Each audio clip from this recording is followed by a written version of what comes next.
بسم اللہ الرحمن الرحیم اللہم صلی علی محمد النبی الامی وعلی آلہ وصحبہ وبارک وسلم۔ السلام علیکم ورحمۃ اللہ وبرکاتہ۔ سامعین، ڈاکٹر اسلم پرویز آپ سے مخاطب ہے۔ جیسا کہ آپ جانتے ہیں، حضرت فقیر پروفیسر باغ حسین قمر رحمۃ اللہ علیہ کی تصنیف حال سفر سے ہم ان کے تمام واقعات کو، آپ رحمت اللہ علیہ کے سفر کو آپ کو ہم بیان کر رہے تھے، اور یہ ہماری 9 نمبر ویڈیو، اور اس میں آپ کو یہ بھی بتانا تھا حضرت فقیر پروفیسر باغ حسین قمر رحمت اللہ علیہ نے 29 جولائی 1975 کو اپنے شیخ حضرت مولانا اللہ یار خان رحمت اللہ علیہ کی صحبت اختیار کی۔ حضرت فقیر پروفیسر باغ حسین قمر رحمت اللہ علیہ کو ان کے شیخ نے 25 جولائی 1976 تقریباً 1 سال کے بعد حضرت فقیر پروفیسر باغ حسین قمر رحمت اللہ علیہ کو حضور صلی اللہ علیہ وآلہ وسلم کی خدمت اقدس میں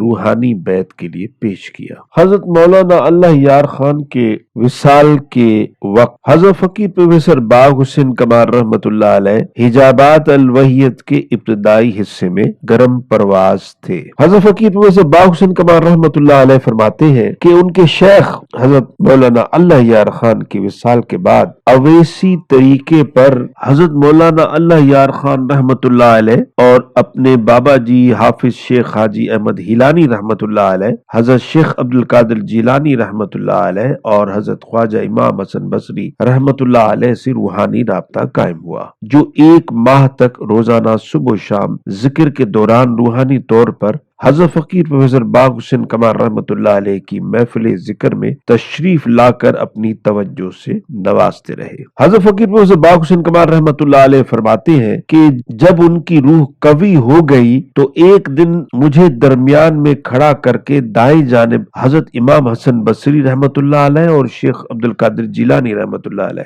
اور بائیں طرف حاجی احمد ہیلانی رحمت اللہ علیہ اور حضرت مولانا اللہ یار خان رحمت اللہ علیہ کھڑے ہو گئے اور مشترکہ توجہ سے باب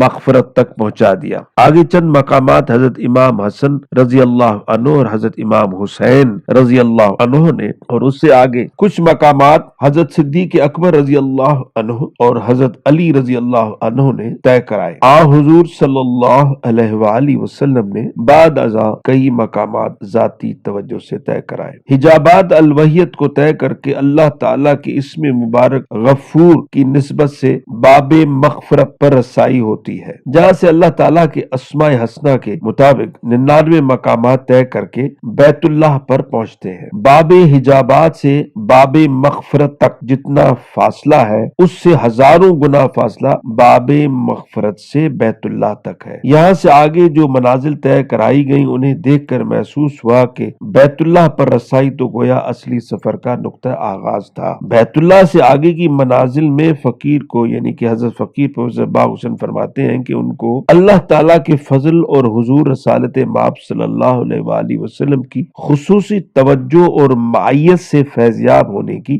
نعمت غیر مترقبہ نصیب ہوئی۔ آگے کی منازل کے نشاندہی سے منع فرمایا گیا ہے۔ گویا زمینی کعبے سے روحانی مسافر منزلیں مارتا ہوا بیت اللہ بالائی میں پہنچا اور وہاں سے واپس بیت اللہ زمینی پر آ گیا۔ اب اس سفر کی مسافت کا کچھ اندازہ کرنے کے لیے حضرت مجدد صاحب رحمت اللہ علیہ کا بیان ملاحظہ فرمائیے۔ حضرت موصوف مقام رضا کے بارے میں کہ 9 عرش کے بعد عالم امر کا 10واں مقام ہے۔ دفتر اول کے مکتوب 36 میں یوں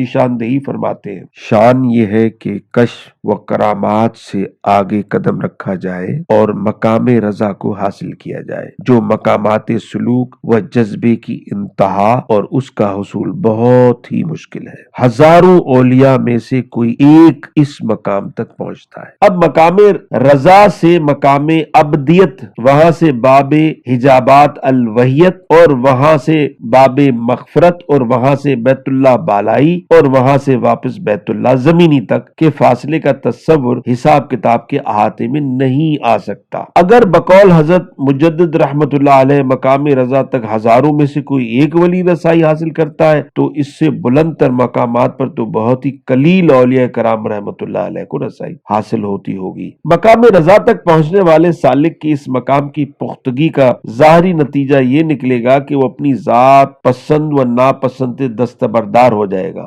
غریبی ہو، امیری ہو، صحت ہو، بیماری ہو، غمی ہو، خوشی ہو، اپنے ہر حال کو اللہ پہ چھوڑ دے گا، ہر رنگ میں مطمئن اور خوش رہے گا۔ گویا کیفیت یہ ہو جائے گی کہ اپنی مرضی کو کیا اس کی رضا میں گم کمال، یوں کیا میں نے علاج گردش ایام تھا۔ حضرت حاجی امداد اللہ مہاجر مکی رحمت اللہ علیہ نے ضیاء القلوب صفحہ نمبر 38 میں روح کے سفر کی نشاندہی یوں فرمائی ہے: معلوم کرنا چاہیے کہ ان تجلیات کی ابتدا میں سالک کے قلب پر انوار مختلف حیثیتوں سے ظاہر ہوتے ہیں اور سالک ان انوار کی طرح مجسم نور بن کر عالم انوار کی سیر کرتا ہے، تو سالک کو ان سے لذت نہ حاصل کرنا چاہیے اور نہ ان میں مشغول ہو، اور اس کو خدا کی قدرت سمجھ کر سانے کی طرح متوجہ ہو۔ پھر انشاءاللہ تعالی مرشد کی مدد سے سالک آسمان پر پہنچے گا اور آسمان کی عجیب و غریب چیزوں کا مشاہدہ کرے گا اور انبیاء،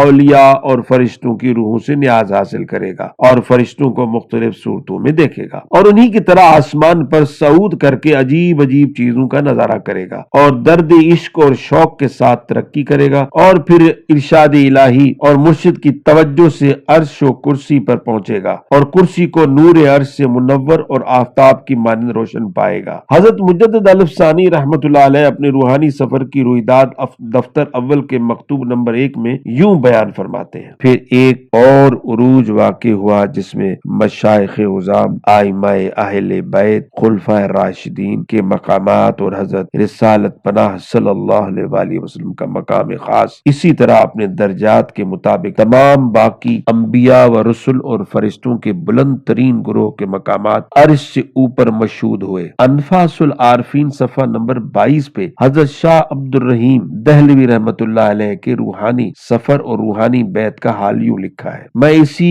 غیبویت کے دوران یک کے بعد دیگر آسمان طے کرتا ہوا ان کے اوپر پہنچا، مجھے حضرت صلی اللہ علیہ وآلہ وسلم کی حضوری حاصل ہوئی اور آپ نے میری بیعت قبول فرمائی اور مجھے نفی اسبات کی تلقین فرمائی۔ منازل حضرت فقیر پروفیسر باغ حسین کمال رحمت اللہ علیہ آگے فرماتے ہیں: منازل بالا میں عموماً مقام اقربیت تک پہنچا کر سالک کو واپس زمین پر بیت اللہ شریف لایا جاتا ہے، اسے مراقبہ سیر کعبہ سے موسوم کیا جاتا ہے، اور یہ آیت کریمہ سورہ حج آیت 29 اور بیت العقیق یعنی کعبہ شریف کا طواف کرو مراقبہ ہے، اس میں روح کعبہ شریف کا طواف کرتی ہے، یہ حضوری حج ہوتا ہے۔ حضرت داتا صاحب رحمت اللہ علیہ فرماتے ہیں کہ حج 2 طرح کا ہوتا ہے، ایک غیبت میں اور دوسرا حضور میں۔ جو مکہ معظمہ میں ہوتا ہے وہ غیبت کا حج ہے اور جو مشاہدے میں ہوتا ہے وہ حضور میں ہوتا ہے۔ حج کا مقصد گھر کا دیدار نہیں بلکہ مشاہدہ حق ہوتا ہے۔ اس سے آگے